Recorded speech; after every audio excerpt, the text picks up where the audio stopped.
আয়াত ৭৪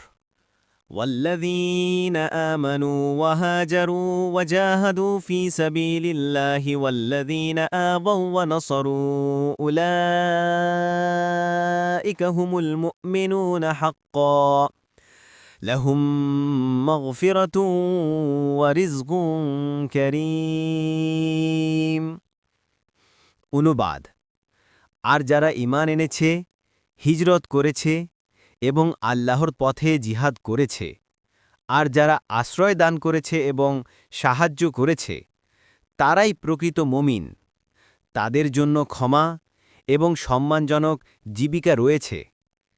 তাফসীর ১ নং ফুটনোটের বিবরণ অর্থাৎ তাদের জন্য মাগফিরাত নির্ধারিত যেমন বিশুদ্ধ হাদিসসমূহে বর্ণিত রয়েছে যে